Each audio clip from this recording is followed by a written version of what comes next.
The light cool. I mean, it's kind of got a shadow in there, but you good? Yeah, we're straight. We're good. Here we go.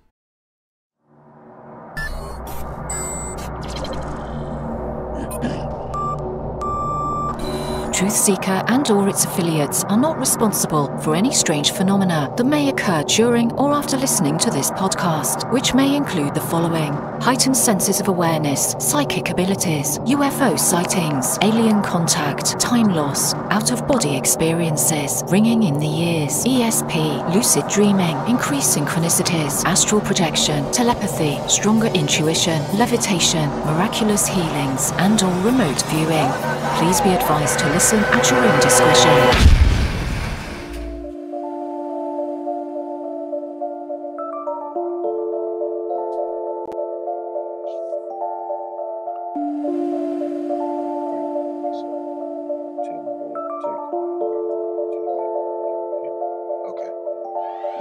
Won't you come and take me away? I just wanna be with you. Won't you come and take me away? To a place to walk on troubled seas, faith to stand when I don't believe. I just wanna be with you. Won't you come and take me away? I just wanna be with you. Won't you come? You are now locked into the TruthSeekah podcast. Gargoyles! Psychics! Everything's ungodly! Dark savage! Streaming live at TruthSeekah.com. She's not a Christian! Give it up, y'all. Your portal to the paranormal, esoteric, and all things spiritual. She's tampering in dark-sided stuff! And now, your host, TruthSeekah. Yo, what's up, ladies and gentlemen? This is the TruthSeekah podcast. I'm your host, TruthSeekah. Excited and delighted to be with you guys tonight with this impromptu episode. So looking forward to speaking with my guests this evening and getting into some spiritual conversation with you guys. Can't go any further until I say thank you to everyone who makes this podcast possible, everybody who's been supporting my work, my music, the podcast, everything that I'm bringing to the table via Patreon. Thank you guys for the continued support. Give a quick shout out to some of the newest patrons here really quick. I want to give a shout out to Mintaka, Crystal Gon, Jill Trango, Zeely, and that's it for this last week. Thank you guys for coming aboard. Welcome to the team. If you would like to support, head on over to patreon.com/TruthSeekah. There you get access to my entire discography, which is like 10 plus albums. All the new music that I'm putting out, it's available on Patreon as soon as it's done.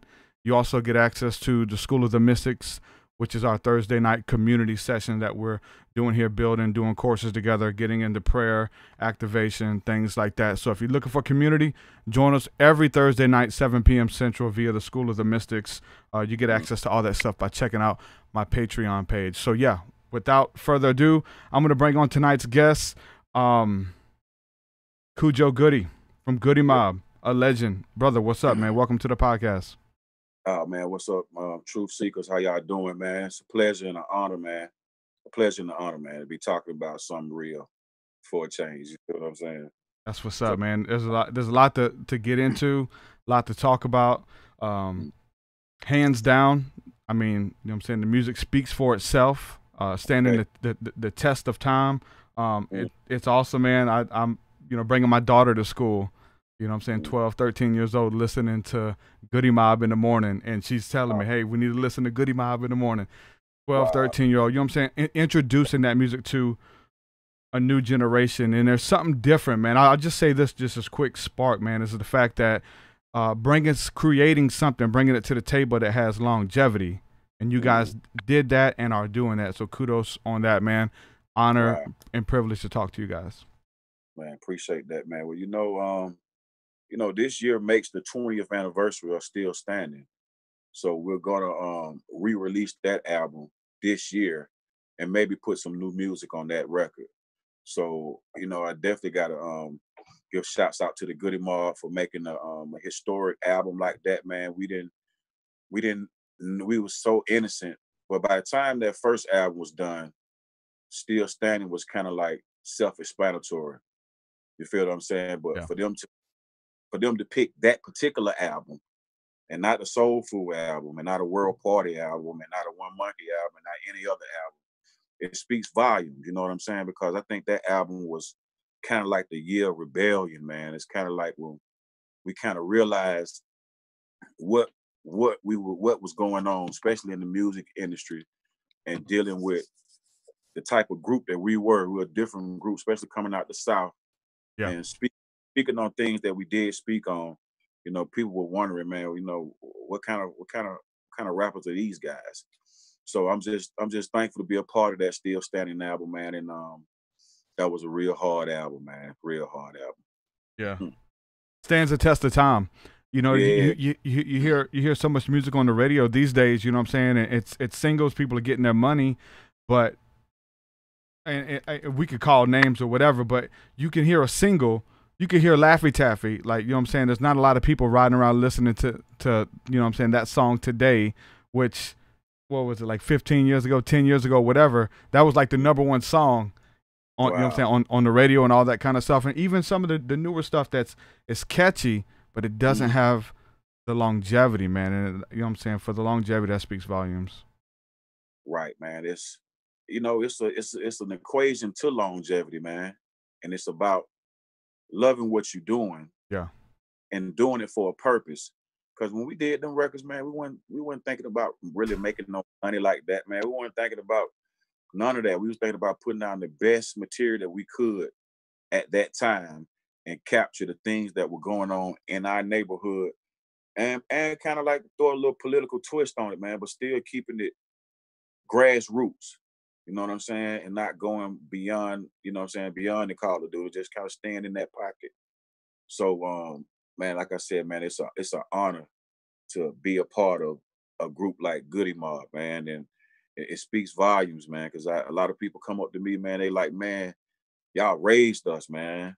Yeah, definitely.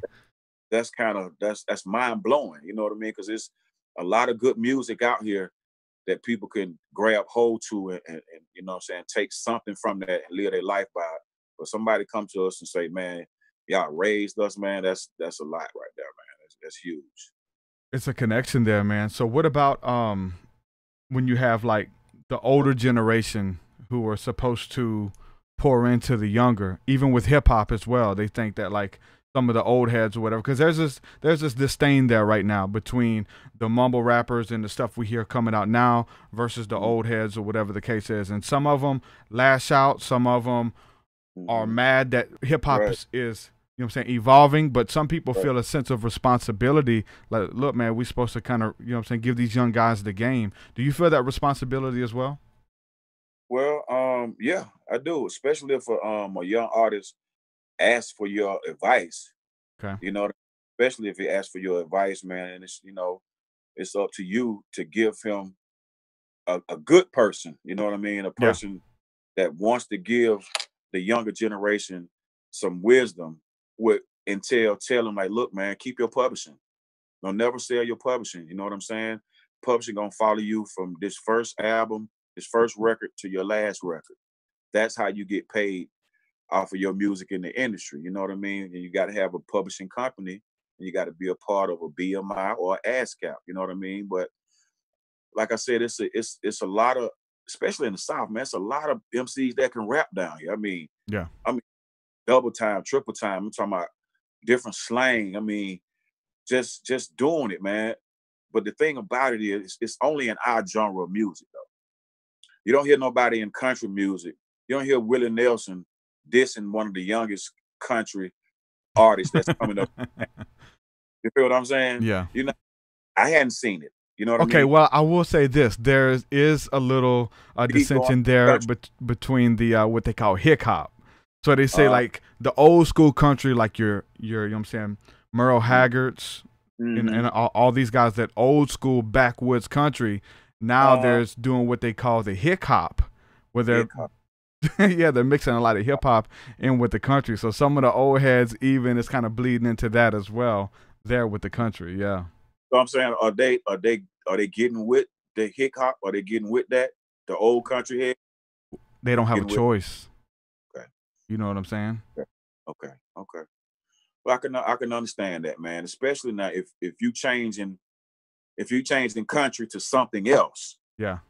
I can see where that would be an issue with the pioneers. Yeah. Of that particular genre, because now you're turning it into something. You're messing it with something now. Yeah. You feel what I'm saying? Because that's how country is anyway. It's rap. Mm-hmm. It's rap over different type of instruments.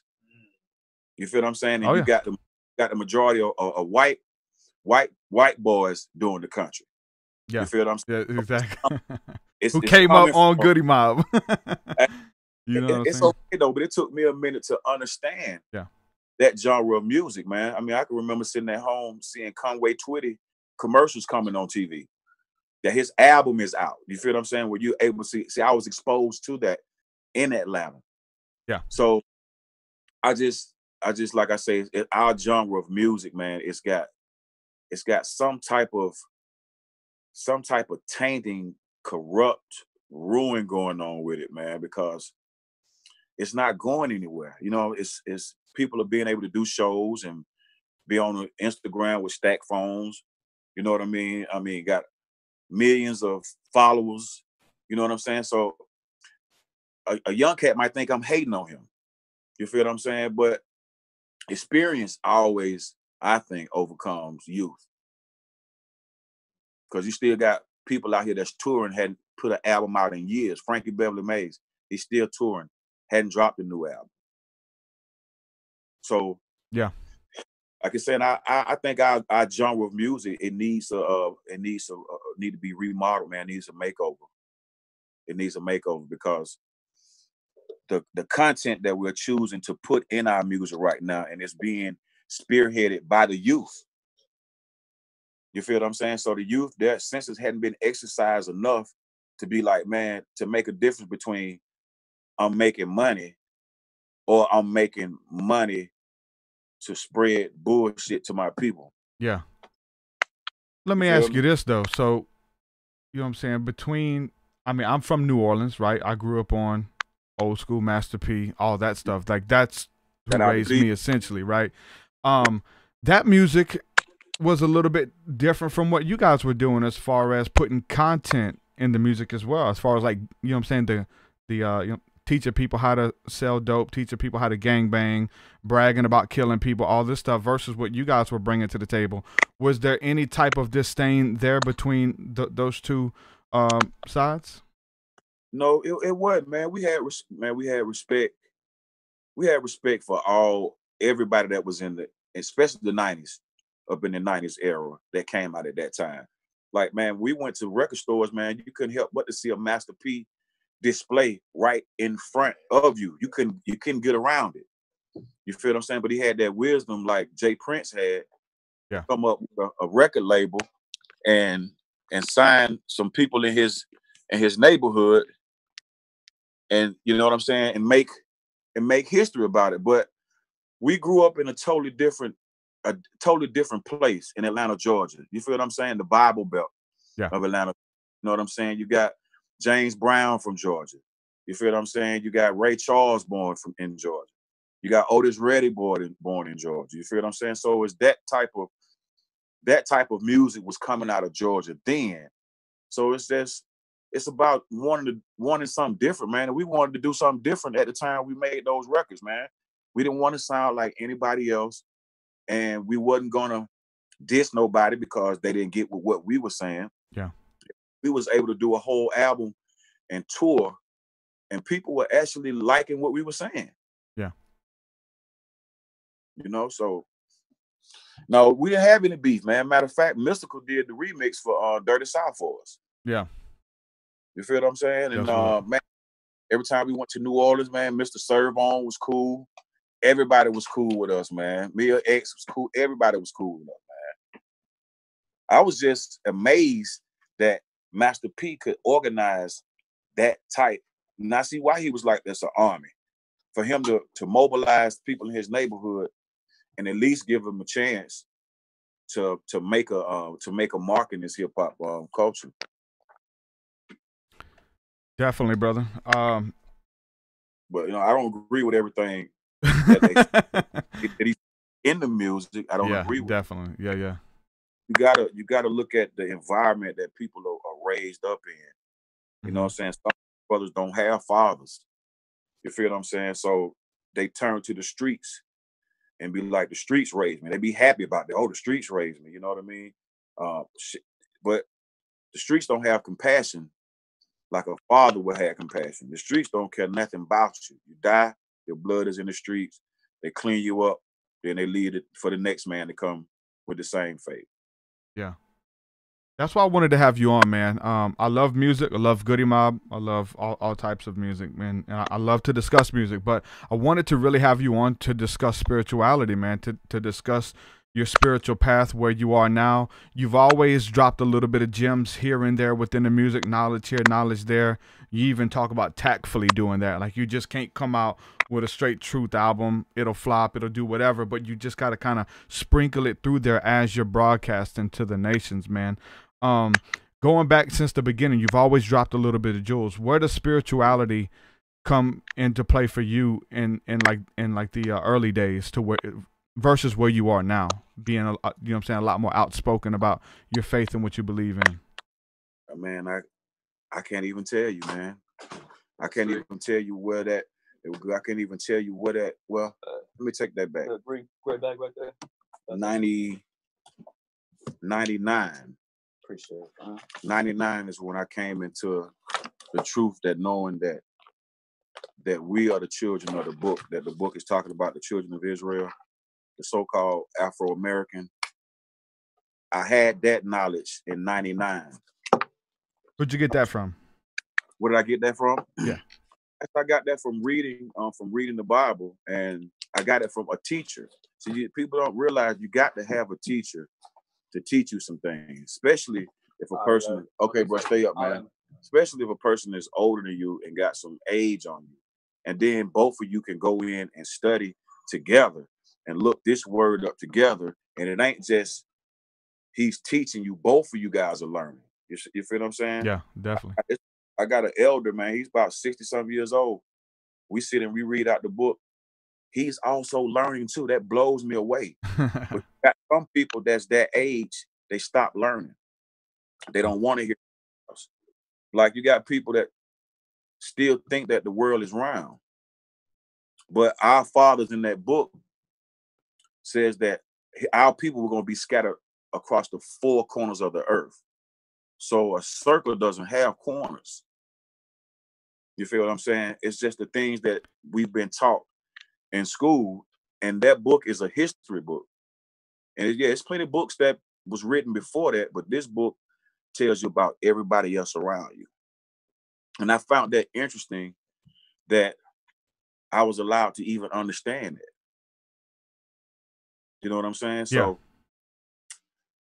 it's a deep book. Yeah, I've seen what that does to people, man. I was a part of the Hebrew Israelites out of Philly, Brother Ricard Shiar from the Gathering of Christ Church. And so I was studying and learning under those guys in the Light and Body of Christ Church. And so we actually came to Atlanta on several occasions and, you know what I'm saying, preached and prophesied on the street corners back in 2008, I believe it was. You know what I'm saying? We were down there doing that.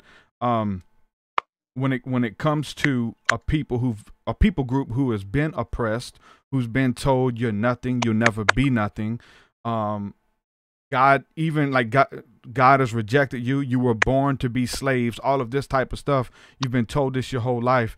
Then you get into the scriptures and you find out, hold on, man, these people have been lying to us. We're not slaves. We're not the scum of the earth. We are the people of the book. We are the beloved of the Father. He loves us. He's anointed us and ordained us. And that's why everything that we do, people emulate it all over the world, all over the globe, trends, all types of things. I mean, then we look at the prophecies as far as the names being erased, the curses that came upon Israel, these type of things. When you read that, man, what you know what I'm saying, goes through your mind when that stuff starts to click, that I've been told this, but I found that I'm not the tail, I'm actually the head. How does that feel when you first come to that knowledge, man? Well, it lets me know that it lets me know that there is a creator, number one, and that the white man is not as smart as I thought he was. You feel what I'm saying? Because when you read that book in its entirety, you can't just go in the middle of the book and read it like the Christians do. That's how Christianity came along, because they cherry pick what Paul says. They don't go to the Messiah and see what the Messiah had to say. They go to Paul because Paul says you're not under law, you're under grace. But they take that and run with it, especially with Black Christians. They take that and run with it. And they tell the congregation that there is no law. So you mean to tell me it's okay to kill now? It's okay to steal now. It's okay to not honor your father and your mother. It's okay to covet now. That's what you're saying that you don't have to do anymore. Okay. But especially when you get up into Deuteronomy with the curses, Deuteronomy 28, what only race of people fit those curses? The only race of people that fit those curses are the ones that came over here during the transatlantic slave trade. But what people don't understand is that our fathers had slaves, but our fathers had laws for the slaves, and a certain time they let their slaves free. They didn't do us like that over here in America. Well, they did it with the Emancipation Proclamation, but we still afflicted over here in America. Just like the angel told Abraham, he said, in Genesis, he said, know of a surety that your seed will be afflicted in the land that's not theirs. This is not our land. We was brought from somewhere else over here to build up America, aka the daughter Babylon, to build that up over here. And we're supposed to be over here for a certain amount of time, and that's 400 years. Have you ever heard about the HR 1242, HR 1242, 45? You heard of that? Not by that name, I haven't, no. Well, actually what they're doing is they're commemorating the 400 years that the so-called African-American been over here in America, and that's coming up next year. So you get a chance, look that up, man. HR 12, I think it's HR 1242 or HR 1245. Look that up for me, deal. Yes, sir. HR 1242. HR 1242, yeah. And that's commemorating, and this is white folk commemorating 400 years of our people being afflicted over here in America. But they don't read that in the Christian churches. Why? Well, they say, oh, that's that old God in the Old Testament. Yep, that's him, HR 1242. But they tell you not to read that part of the book because you might find out that you are the children of Israel. So I find that amazing, because I can read that to somebody in black and white and they don't see it. Yeah. So the Most High is dealing with a remnant. Only a remnant gonna return back to the land. We're 6,000 miles away from our land. And that's Jerusalem, Israel. I got a website to check out too. It's called TheNCCI.org.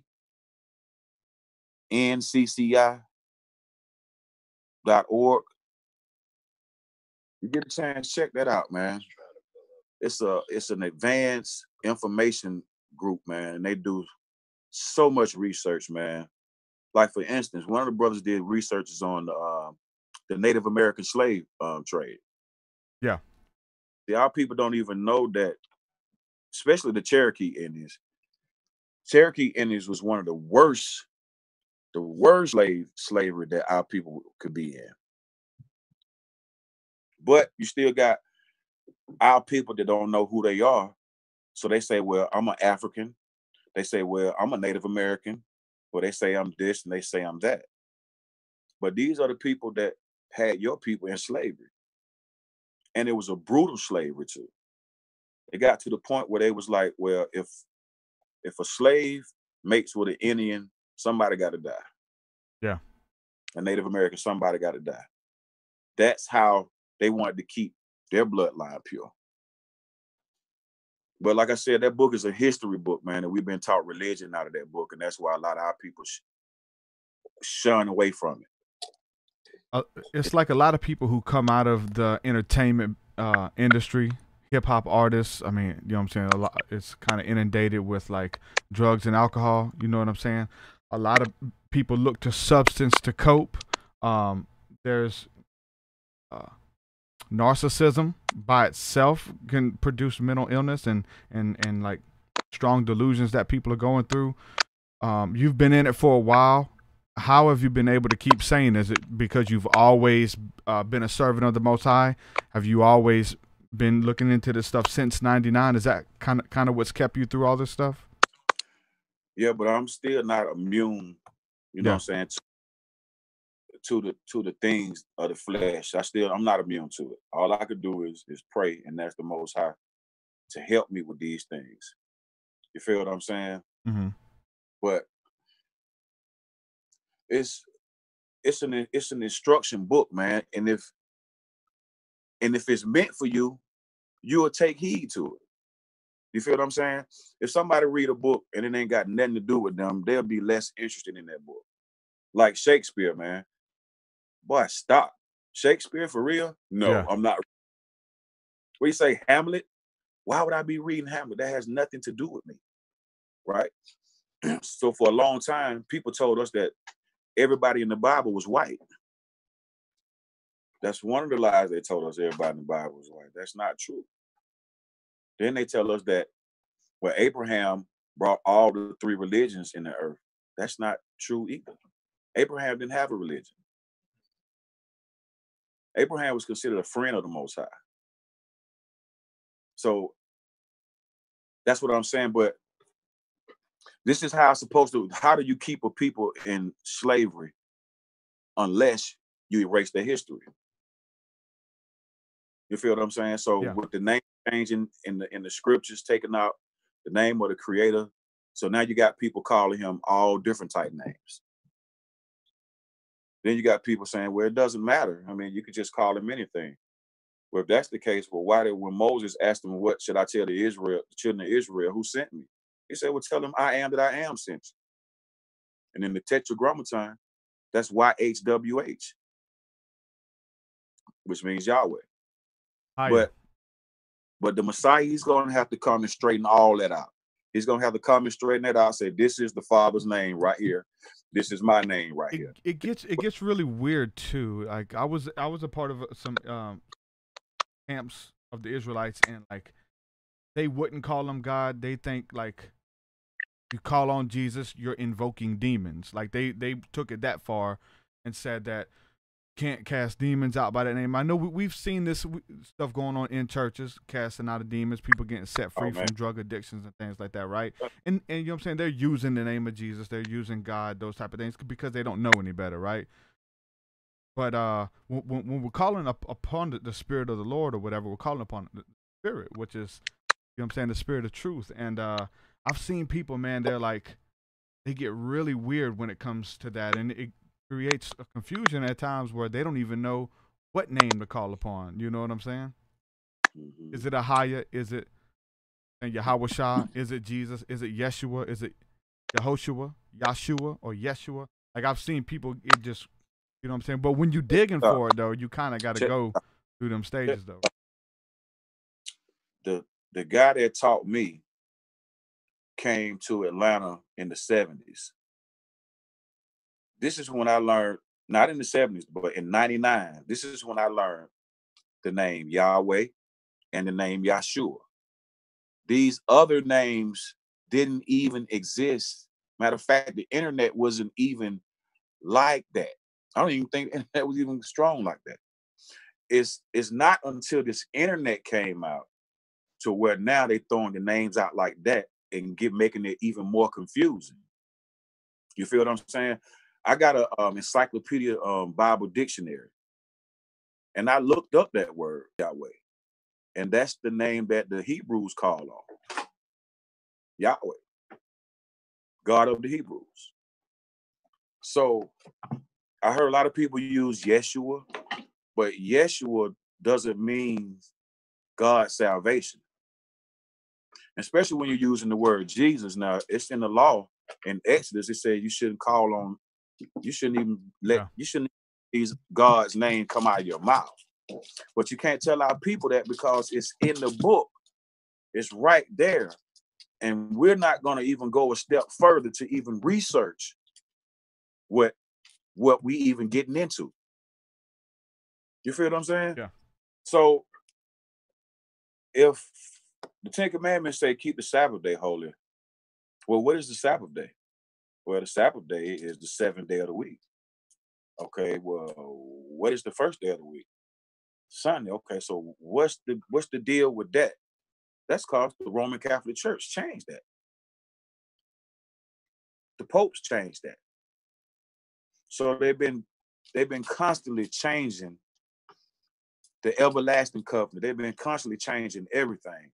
But you can't fool the elect. You can't fool them. You're not going to tell them that the Sabbath day is the first day of the week. You're not going to tell them that. And you're not going to tell them that the only begotten son's name is a white boy's name. Especially when you get in the book of Matthew. The book of Matthew was written in Hebrew. So it was written in, that book was translated to Greek, Hebrew, and Latin. English wasn't even around. So how could a letter J even be in the mix of that if this book was written in Hebrew? So it's things like that as far as researching those things, because the book says study to show yourself approved. So we can't believe everything that these Gentiles tell us. We can't believe that it's 7, 9 planets out there. Okay, but in the beginning it says it only mentions Earth. So what's up with the rest of these planets? Why didn't the angel tell Moses that it was more than one planet or planets out there? Since the angel told him everything else from Genesis to Deuteronomy, I would think that the angel would have told him, oh yeah, it's 9 planets out there. It gets deep, man. It gets deep when you're looking at the covenants, man. Like the other nations understood even more than they did. It seemed like they tried to change the holy days. They tried to say, look, let me give you, for example, let me give you your paycheck on Friday so that you will be buying and selling and trading on the Sabbath. You'll be going out there. I know there's stories as well where like the other nations would send traders and stuff to the other nations, to Israel, to try to get them to come outside and say, hey, we got all this stuff. Come out here, buy and sell a trade with us, because they knew that if they sinned against the Most High and broke the covenant, that the Most High would take his hand off of them, and then they could overthrow them, which essentially in the end kind of happened. And I guess kind of got us to where we are today, right? Yeah, according to prophecy, we're supposed to be over here in America for a certain amount of time. We're supposed to be over here. Some of our people going to be worshiping gods of wood and stone. That's come true. That's prophecy. That's true already. Say that's Islam and Christianity. So what? Would you say that's Islam and Christianity? Well, those are the stone being Mecca and the wood being the symbol of the cross. Those are the two biggest denominations in the world. You got Catholics with over 1 billion. Then you got Muslims with about 1 billion. So those are the two big strongholds that's in the earth right now. And they're supposed to be in the earth for a certain amount of time. Just like all empires must fall at one point in time. And it's time for America. Look at America. Look at what she's doing now. You got Obama. He came in here, the last president. Then you had same-sex marriages that went into effect. You had transgender. He did all that right at the last hour that he was in office, man. Like he had everybody following him. Everybody was cool, but then before he left, man, he passed all types of stuff, right? Right. And I a lot of people, he's the one that's messing with Trump. Who else got the money to do that? Trump trying to save America. He's trying to say he's a white boy. Okay? He's for his country. Just like if you go in the Middle East and you go in Turkey, they're going to be for their people first. Yeah. So anybody else that's in that land, it's about their people first.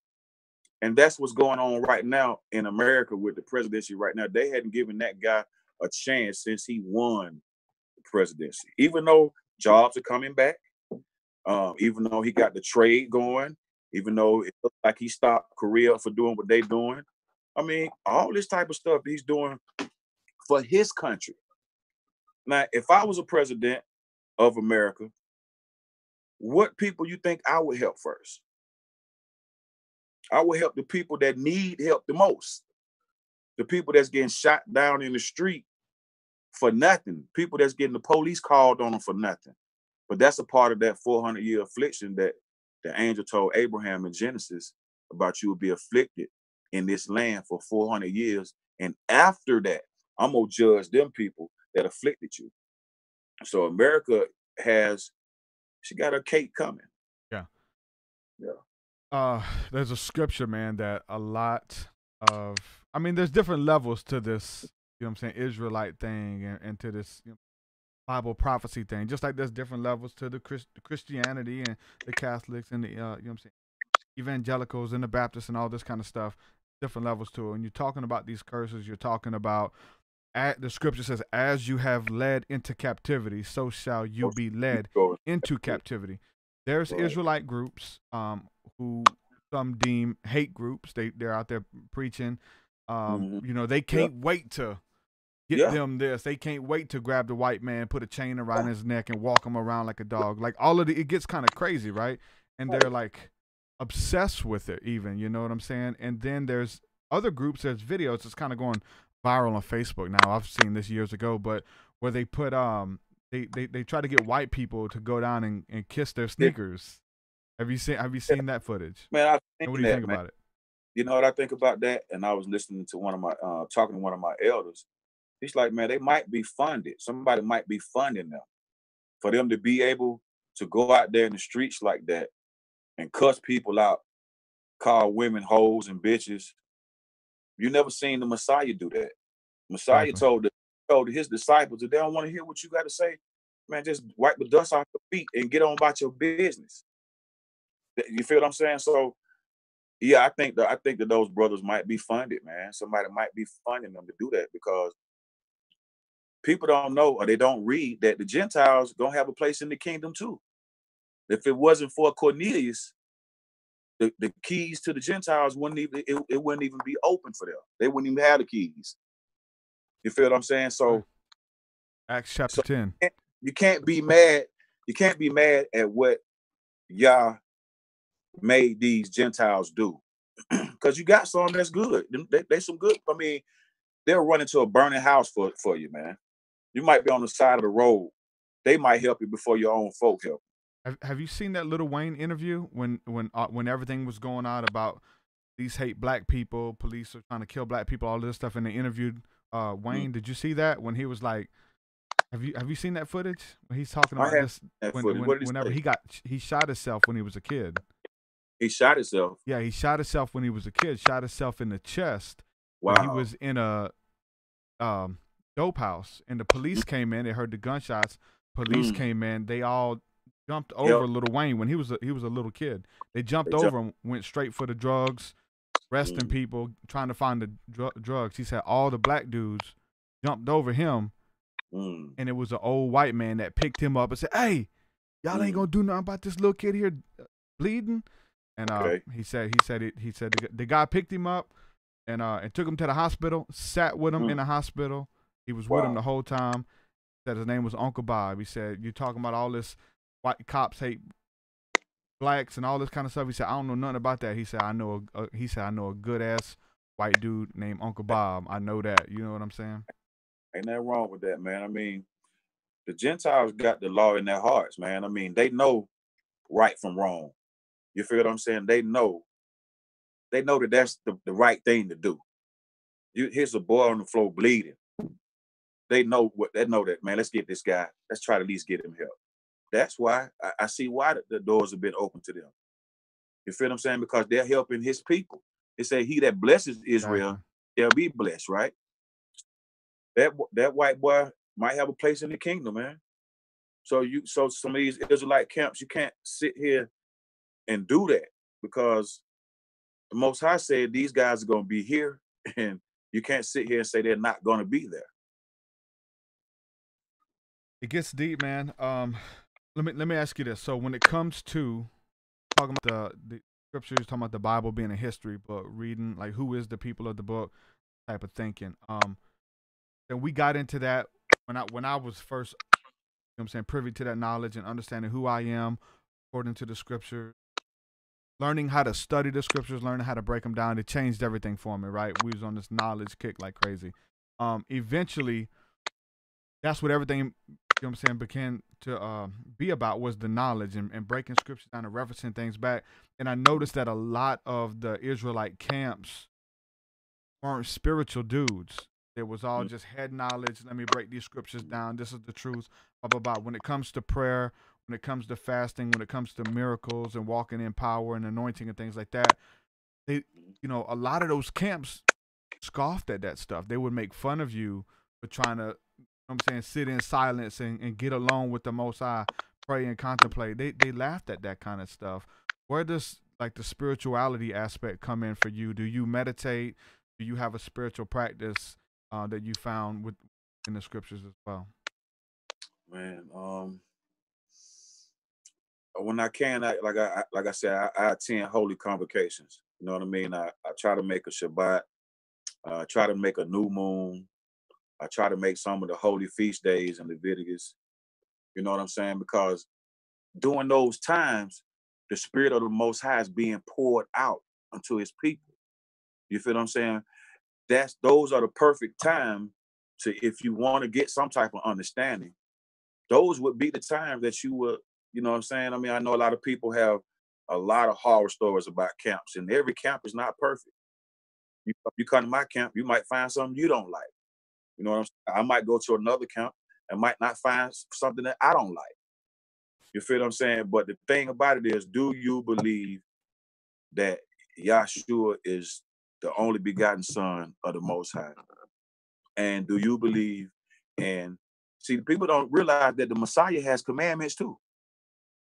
He has commandments. If you go up in Matthew 5-7, those are his commandments. He says, I know Moses said about adultery, but I say, he's magnifying the law and making it honorable. But I say, if you look on a woman to do that, you committed it in your heart. So I get all that understanding from reading. I mean, I'm not a reading buff. Well, I gotta get up and read. I'm not like, you know what I'm saying? I don't even want to get nobody that perception that, oh, that's all he do, man, and read him out. He's this holy guy. No, you know what I'm saying? I'm still a piece of work. I'm still a filthy rag too. You know what I'm saying? It's not one righteous. No, not one. You feel what I'm saying? So the best thing I could do is pray for forgiveness in the name of Yahshua the Mashiach, and hopefully that sin would be forgiven, and I can get a chance to live the next day and learn more about Let me stop you there. You said hope that it's forgiven. You think there's a difference there between hoping that your sins are forgiven versus knowing that your sins are forgiven?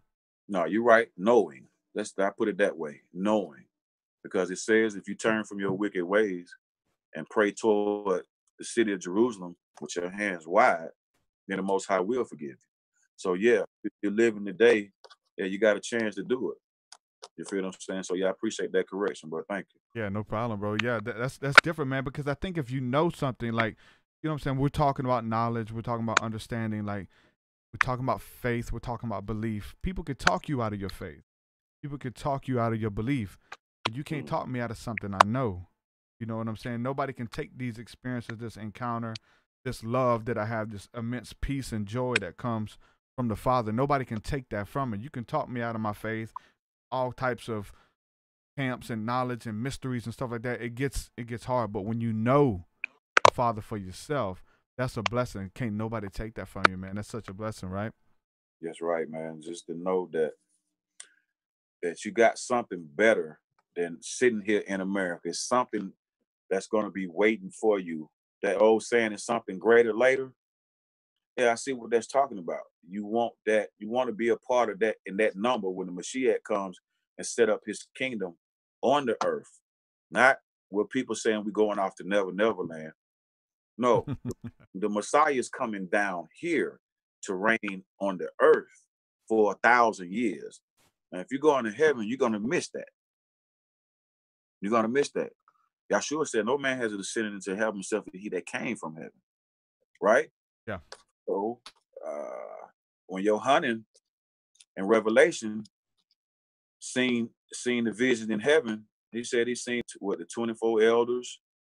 Why he didn't say I seen my grandmama up there? Or you feel what I'm saying? Yeah, Where all these people that died, why he didn't see those people? So, man, it's about praying for understanding, man. And like Deuteronomy says, man, this is your wisdom and your understanding in the sight of the nation.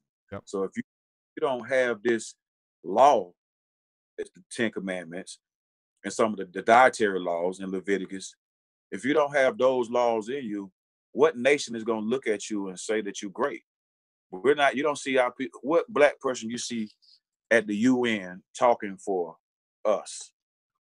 Nobody. The only person did that was Malcolm X. He was the only person that went to the UN and was like, "Look, y'all treating these black people in America, man, like dogs." He was the only one that went to the UN to do that. Nobody else is standing up for our people in this earth right now. So it's an affliction right now. It's about surviving the affliction right now. It's about that, because people think that death, that's it. No, it's not. It's not. You actually sleep until judgment. You're not going to get judged before everybody else. No, everybody's going to get judged at the same time. So you just sleep until it's time for that judgment. So death is not the end. One of the things, man, we like to talk about to talk about spiritual encounters, spiritual experiences, whether it be with the angelic realm, whether it be with in the dark forces even, man. Have you ever had any encounters where something crossed over, whether it was, I'm saying, growing up in the South, in the Bible Belt, man, all kind of stuff goes on down here. You see shadows, you see ghosts, anything like that, UFOs, like anything of the extrasensory perception? I had never seen a UFO. I had never seen an angel, even though when they appeared to men in the Bible, to people in the Bible, holy men in the Bible, they appeared as men and they didn't have wings.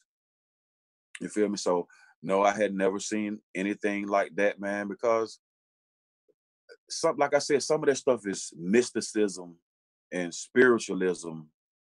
Some of those things that those nations were practicing in the land before we got in there. So you had these different type of nations that were in the land. They were practicing voodoo. Yeah. They were practicing magic. They were sacrificing kids to Molech. They was doing all those type of things. And the Most High was saying, I don't want you to learn that type of stuff from them. They still doing it to this day in different countries. So I'm finding out that those Hittites, Hivites, Jebusites, all those Vites, those are what you would call Africans today. Ham. Practicing Santeria, all that kind of all that kind of stuff, man. Yeah. Causing the children to pass through the fire, what the scripture says, right? That's what it say, right? And man, you do that when you go to a church that's not teaching you the name of your creator, and you getting baptized in a name that you don't even know about. That's like going through the fire also. So Molech, he was nothing but another name for Satan at the end of the day. All throughout that book, Satan changed his name from Molech to Ashtaroth to all those other gods. But the Most High name stays the same throughout the whole book, doesn't it? Even if they got Lord and God in there, it stays the same throughout the whole book. But you got the adversary of the devil, who is an angel. It's calling himself Molech, Ashtaroth, Baal Peor. All those other gods that the nations worship, and our people were in the land with them and started taking on worshiping their gods until the Most High had to put that whip on them and make them realize, look, man, how can you do that? I'm the one that brought you out of Egypt, not these fake gods that you sending your children through the fire. I brought you out of Egypt. And remembering that covenant, man. When it comes to music, brother, what can we expect anything coming Well, soon? I just dropped the single. It's called Y'all Fights, man. Okay. You get a chance, check that out, man. It's produced by Cassius Clay out of Augusta, Georgia. Yeah. And it says, y'all fights my battle. I can't trust 911. When I pray in Yahshua's name, my enemies scatter and run. Right? So you got all through that book, when the children of Israel cried out to the Most High, he fought the battles for them. You feel what I'm saying? But you got in these other religions, like Islam, you got to kill for Allah. You feel me? You got to, right. Why Christianity, Allah, you have to, a flesh man has to kill for a spirit.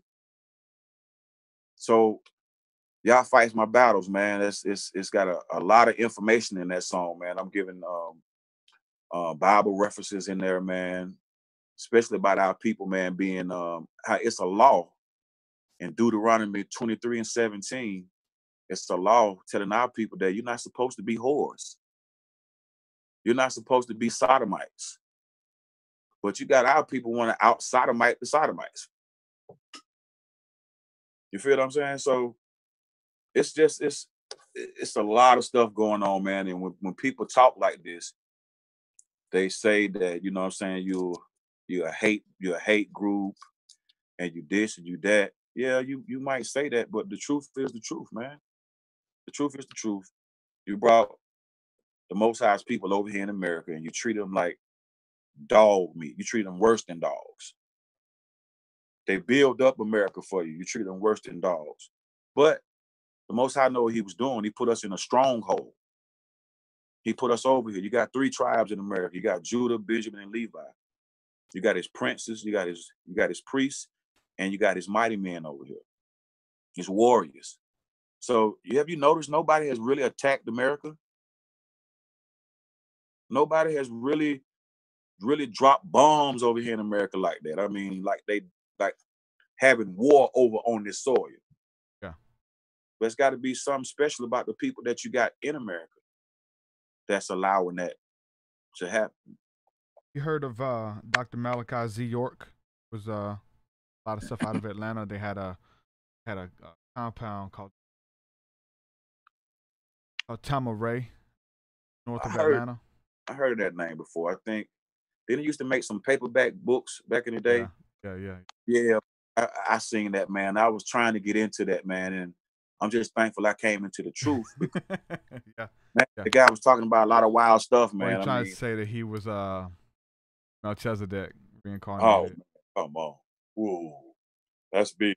That's big. And then plus he's talking about a planet outside of Earth called Nibiru. Nibiru is a big one. It's kind of like, just a little thing when something starts catching fire, like everybody jumps on it. And it happens like that in the churches now. The churches are talking about the Illuminati and all of this stuff too. When we were going in the churches years ago talking about Illuminati, they try to run us up out of there. Now, your everyday Sunday sermon could be about the Illuminati and the New World Order. Now it's like common knowledge or whatever. Like they kind of jump on something once it kind of becomes a hot topic. 2012, Nibiru, all that kind of stuff. Remember that? So they don't read the law and the prophets. They don't read the Gospels. All they read is Paul. So they're going to have something else to excite the congregation. You know what I'm saying? That's why you have people in there catching the Holy Ghost, but not one person in that book catches the Holy Ghost like Black Christians catch the Holy Ghost. When Christ got baptized and the Holy Spirit aboded on him, it didn't say he ran around shouting, you know what I'm saying, doing what we do, what people do in the Black Christian church. That's not what he did. All thing he did was came up out the water. That's it. He wasn't shouting. He wasn't running around he wasn't running around the water where it wasn't none of that. So all Black Christians know is what the white Christians taught them. That's all they know. That's it. Let me ask you about this. What do you think about the allegory of the book? Like if the Old Testament was meant to be allegory for us to understand, like we're reading about ourselves. I know you when we're talking about it being a history book, we're reading about it like the historical King David setting up these kingdoms and Job and all these people. But what about this? Because we know that there's power in these stories. Like if we read them and we understand that, we got idols and idolatry that tries to come in our heart. We got giants that we got to face on a daily basis sometimes. All of these things. So I think as we're reading a lot of those books, man, I can't help but think that we're reading about ourselves as well, man. Do you feel like that when you're reading, like, you know what I'm saying, the spiritual aspect of the scriptures? Man, yeah. Once, like I said, once I had a teacher that taught me, this is how you read this book. I got a King James Schofield study Bible. So this Bible gives me dates. It gives me references. It gives me precepts where this is mentioned in this particular book. For instance, like Isaiah, when we talk about allegory, Isaiah, that whole book is kind of couched in agricultural terms. You feel what I'm saying? You got the vineyard, you got the branch, you got all those things that relates to agricultural terms. And plus that book was found intact in the Dead Sea Scrolls. So I'm like, this book tells you about the Messiah. This book tells you about the kingdom that's coming. That book tells about how the empires came upon our people and why they came upon our people. That book says a lot. It's an apocalyptic book. So, and the thing, like I said, man, I love that book, man. It's a big book. I think it got 66 chapters in it. But Isaiah, man, he one of those big prophets, man, that lets you know, man, what's going on. And it mentions the destruction of America in there. Especially, I think it's Isaiah 13 and 14. It's so deep, man. Yeah, man, it's deep. And those people, our fathers wrote that book. And those words are over 2,000 years old. So you're going to need a reference on the side. I got a Strong's Exhaustive Concordance. Yeah. And I look up those words because the translator put words in there because that's what they did. But when you look deep into it, you see a lot of things, man. It reveals a lot of things, but the spirit of truth have to take you through that. If you're not searching for the truth, you're not going to care about what that book is talking about. All you're going to say, white man wrote that book. Yep. And all you're going to say is keep everybody in check. When he actually rebelled against the government, you know what I'm saying? Hey, they say that the government put the book together. That book does it calls it slavery. But if that's why do they make the president swear on that book then? If this is just such a haphazard book, why do they make the presidents put their hand on that book? And you go in court, even though they're gonna lie their ass off, but why do they make you swear on this particular book? Why isn't it a Quran? Why isn't it the Talmud? Why isn't it some? I mean, that's one thing about all the other religions and stuff that kind of gives some validation to Christ or to the scriptures is the fact that all these other religions are trying to claim Jesus. Like he's mentioned of in the Quran. If you go to India, they got shrines built to Jesus and his mother, and they say he traveled there and studied. All these other, nations have these different records that this guy existed and even traveled here at some point. You know what I'm saying? That's kind of reassuring too, right? Well, man, it's a great story, and the nations want to be a part of that story. You got the Christians saying that God cast his people away and chose them now. Yeah. How is that possible? Apparently you hadn't read the covenants. So you got people saying, well, are you in covenant with God? Are you in covenant with God? Do you even know what a covenant is? Do you even know who the covenants were made out to? At Mount Sinai, there wasn't nobody out there but the children of Israel. There were no Gentiles out there. There were no Hamites out there. It was the children of Israel. So let me ask you this question: when the Ten Commandments were given to the children of Israel at Mount Sinai, where were white people at? What were they doing? If we receiving instructions from heaven saying thou shalt not kill, stuff like that, saying honor your father and your mother, saying don't take the name of the Most High in vain, we getting instructions like that from heaven. Where are you guys at? Where are you guys at? So we are responsible, especially the ones that know, for teaching the nations, man, about what's going on. With that being said, bro, if we can end out with this. If there is a young hip-hop artist watching this, somebody just starting out, you know what I'm saying, they have a skill, they have a talent, what would you say to them to encourage them or to stay on the right path? And better yet, what would you say to a young Khujo if you could speak to yourself at 13, 14 years old? Wow. I would say, man, research the people that put music out in Georgia before you. Because at the time, I didn't know Ray Charles was out of Georgia. I didn't know James Brown was out of Georgia. I just liked the music. You know what I'm saying? So I would definitely do some research on this music industry and figure out, how do I get paid in this music business? How do I get paid, man? So definitely research this industry, man, and look at the pros and cons of it. Khujo, I appreciate you coming on, talking with me, man. Let people know where they can check out latest stuff that you're putting out. I know you go on Instagram live and all that kind of stuff. Let people know where they can follow you on social media as well. Keep up with you. So right now, man, I got music at khujogoodie.bandcamp.com. That's the best way to get the music from me, because I noticed that, man, iTunes, man, they be robbing you, bro. They rob you, man. They rob you, man. You get more of your money. Well, I get more of my money from Bandcamp, khujogoodie.bandcamp.com. But it's definitely being streamed on all platforms. So I've been dropping some jewels, man, since December 2017. So y'all check me out, man. I'm on YouTube.com/Khujo Goodie.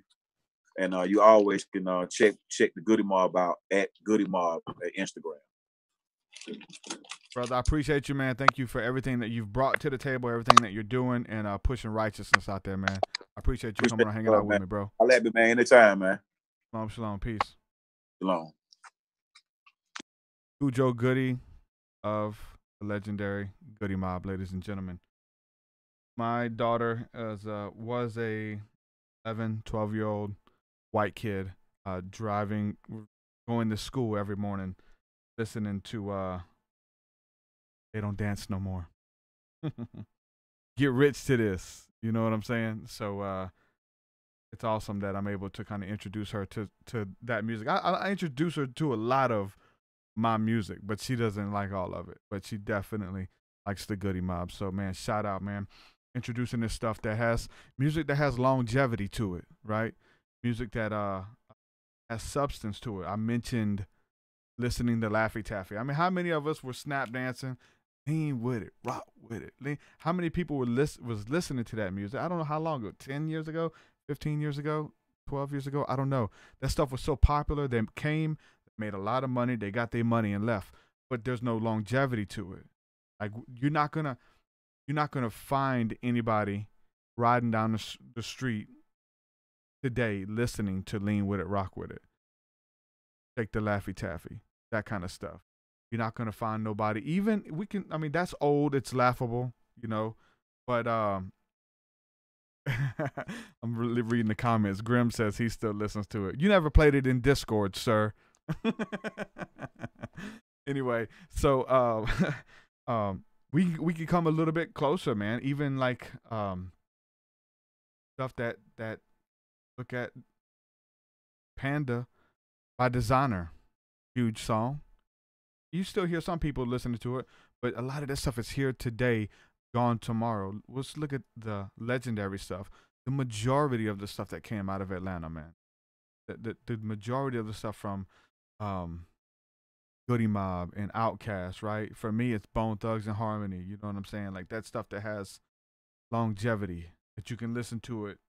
It's gonna continue to survive. It's classic music, and there's that it stands the test of time. I believe it does.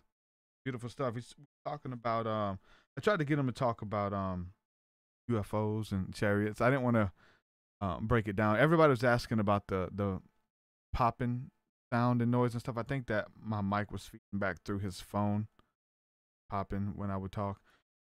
So hopefully that wasn't too bad for you guys. Talking about UFOs and chariots. I was gonna break it down for him and let him know about, you know, the chariots in the Bible, you know, and there's a lot of, I didn't know where he was. There's a lot of Israelite groups. The majority of them actually believe that the chariots in the Old Testament were what we call UFOs, or what they like to call IFOs, identified flying objects, that those were the cloud by day and the fire by night that led the Israelites, the children of Israel, through the wilderness. A lot of people believe that, you know what I'm saying? The word for Merkaba or Merkaba is the word chariot. It's a Hebrew word, Merkaba, and it means vehicle.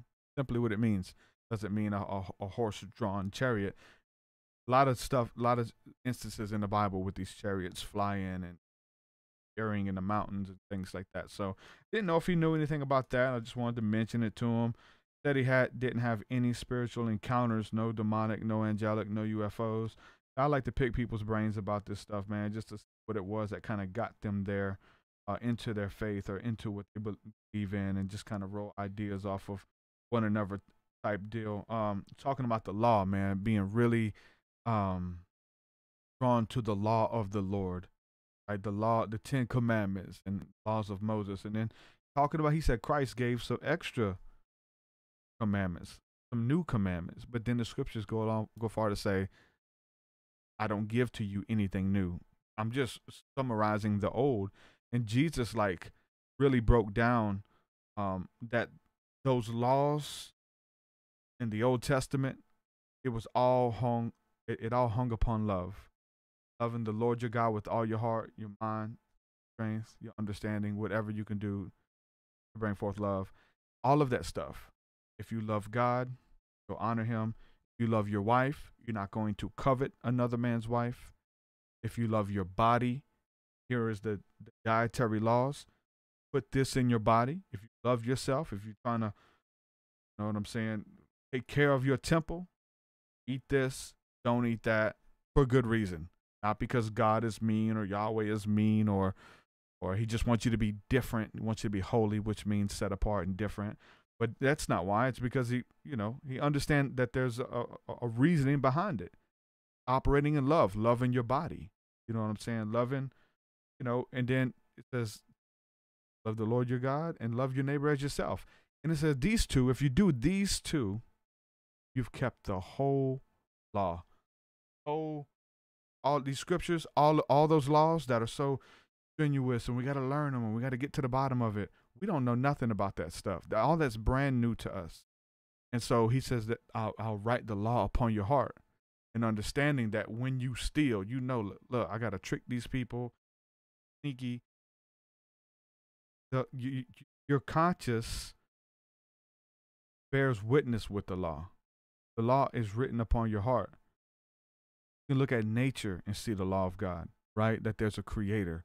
So that's the beautiful thing with it, man. So the law is beautiful, but it's about love, man. And if you're walking in love, you're keeping that law. That's deep, too deep for some people who are like, no, because you could say what you're doing that other people aren't doing. And the majority of Messianic people, the majority of Jewish people, like all they're doing is not eating pork, not eating shellfish, and they don't go to church on Sunday. They just go on Saturday. But in their mind, it could produce like a sense of self-righteousness. You'll see that in a lot of those people, man. And I'm speaking from experience. I've been there. I'm only speaking from experience. But yeah, the law is love, man. If you love your body, if you love your neighbor, you're not going to steal from your neighbor. Like, you love your neighbor, you're not going to go in their tool shed or go up in their house when they're gone and steal stuff. So you're going to be walking in love, keeping all the commandments naturally. Man, talking about creating, been fascinated about us, even as artists. I got to talk to a legendary artist about creating music, creating anything, man. I think that I've been saying this a lot lately if you listen to my show, but I think that's the highest form of worship. It's for us as being created in the image and likeness of that creator, that when we create stuff that didn't exist, something that didn't exist, when we create it, we breathe life into it, just like he did. Breathe life into this object, this idea, this music, this painting, this event, whatever it is, man. Inventing something, creating it, breathing life into it, something that didn't exist until you put your finger upon it. That's beautiful. I think it's the highest form of worship, man, when we can create something and look at it and be happy with it, especially if it's something beautiful, something that changes people's lives, something that encourages people. You know what I'm saying? Like, I think there's no law against that, man. No, I don't care what it is, just creating stuff, especially stuff that's beautiful. So, yeah, man. Really enjoyed this episode. Kind of an impromptu show, and got to talk to a legend, man. And tomorrow's the first day of school. I'm bringing my daughter to school in the morning. Definitely going to be listening to Goodie Mob. Definitely going to be listening. And it's crazy, man, the things that God will do, man, to bless you beyond your wildest dreams. When I don't know how old I was when I listened to that. Man, how old was I when that came out? I was a little kid. Like, I was probably 11, 12 years old listening to that stuff. Now I'm interviewing these people. Like, I'm having face-to-face conversation. It's kind of surreal. It's a little hard. I get choked up. It's kind of weird, right? I got to talk to Busy Bone from Bone Thugs and Harmony, my greatest rapper in my book of all time, one of them anyway. Right? There's a handful of them, but he's one of them. I got to talk to him, did a podcast with him. Like, the things that eye has not seen and ear has not heard, the beautiful things that God has in store for those who love him. Like, your dreams, your visions, man. If your dream doesn't scare you, it's not big enough. And that if you're faithful with it, if you don't give up, have to be consistent, see it to the end, continue to do it when other people look down upon you, when people laugh at you, scoff at you. You know what I'm saying? Fight the good fight. Keep it up, man. You can build something. You can create something. Whatever you can think, whatever you can dream, whatever you can fathom, you can create it. Blow life into it. Boom. Watch the people marvel. Especially if it's something beautiful. Something that could change people's lives, man. Encourage someone. Encourage someone who's having a bad day. Whatever the case is. Strategically. Be consistent. Do it. Bring it to the table. I believe in you. God believes in you. There's love for you. Man, love it. Got another show lined up tomorrow. We're going to go live tomorrow. Going to be interviewing another guest. And I want to say a quick shout out, quick thank you to everybody who is supporting my work via Patreon, because I couldn't do this without you. This is a community endeavor. Like, you guys are the enablers. Couldn't do it without you. I blame you guys, for supporting me, man. This madness, whatever this is. Thank you.